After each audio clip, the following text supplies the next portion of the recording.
Religion کی خبر نہیں ہے یہ دیکھیں نا، یہ فلسطینی ہے نا، وہ ایز اے نیشنل اینٹیٹی کہہ رہے ہیں کہ ہم، لیکن یقینی بات ہے کہ جب آپ فلسطینی جو ہیں وہ مسلمان ہیں تو جو تمام اسلامی ممالک ہیں ان کی ہمدردیاں بالکل اسی طرح ان کے ساتھ ہیں جیسے کسی بھی اسلامی ملک کے اندر اگر کوئی ہوتا ہے، اس قسم کا آدمی آپ پیدا ہوتا ہے تو ان کی ساری ہمدردیاں لگ جاتی ہیں. لیکن اب اگر آپ اس کو بھی ذرا دیکھ لیں، ہم دنیا کے اندر اب نیشن اسٹیٹس ہیں. آپ مجھے ایک بات بتا دیجئے چھوٹی سی، کیا کوئی پاکستانی کسی عرب کنٹری میں بغیر پاسپورٹ اور ویزے کے جا سکتا ہے؟ جا سکتا ہے؟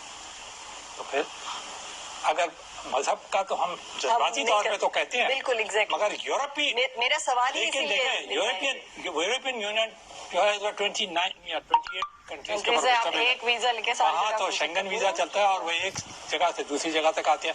اچھا اگر آپ کے پاس امریکن ویزا ہے تو آپ کو برٹن میں آنے کے لیے کوئی ضرورت نہیں، اور برٹش آپ کے پاس پاسپورٹ ہے تو آپ کو امریکہ میں کسی ویزے کی ضرورت نہیں پڑتی.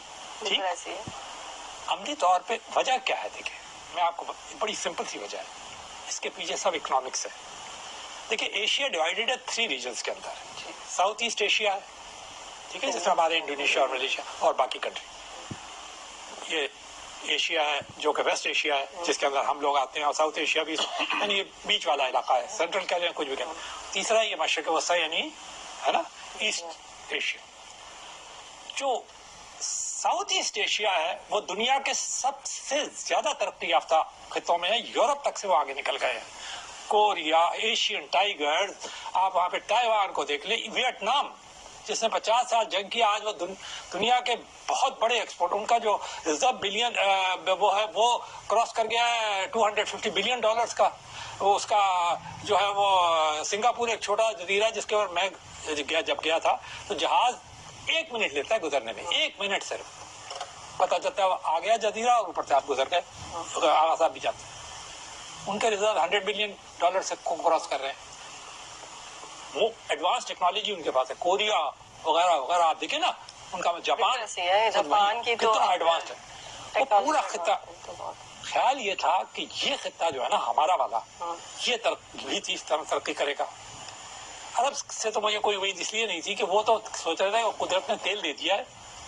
یہ نکاح سامنے یہی کہتے تھے نا کہ جی یہ تیل لے رہے ہیں، اور میں کوئی سخت لفظ استعمال نہیں کرنا چاہتا، لیکن وہ انہوں نے سارا ریلائنس ابھی تک گزشتہ 70 سال میں اپنے اوپر یہی رکھا کہ تیل کا پیسہ آ رہا ہے، مفت کا پیسہ آ رہا ہے، زمین سے نکل رہا ہے، کھا رہے ہیں، پی رہے ہیں، کر رہے ہیں. کوئی خود سے انہوں نے کام نہیں کیا ہے. کوئی یورپین آگے کر دیتا ہے، کوئی پاکستانی آگے کر دیتا ہے، کوئی کورین کر دیتا ہے، کبھی کوئی چائنا آگے کر. ہمارے خطے کے اندر تھا افسوس، Pakistan should have taken the lead, مگر پاکستان وہ لیڈ نہ لے سکا.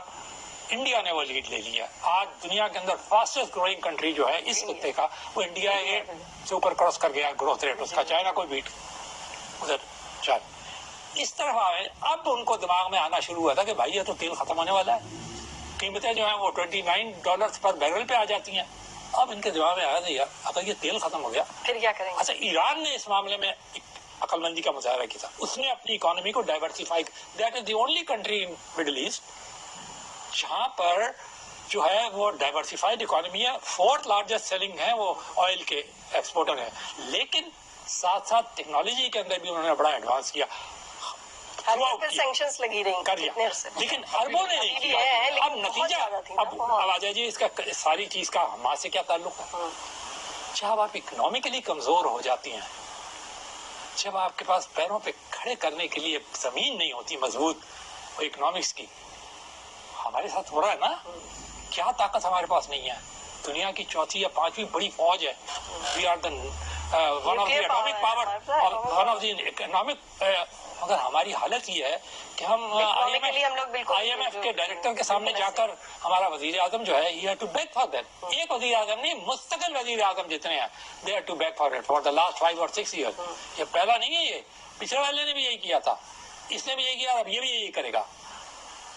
مسلمانوں کو جو چیز حاصل کر جو دیکھیے بات یہ ہے، فلسطینی ہو یا پاکستانی ہو، بنگلہ دیشی ہو یا انڈونیشین ہو، ہمیں جو وقفہ ہمیں ملتا ہے نا پیس کا، اس کے اندر اپنے آپ کو اسٹرانگ کرنا چاہیے اکنامکلی،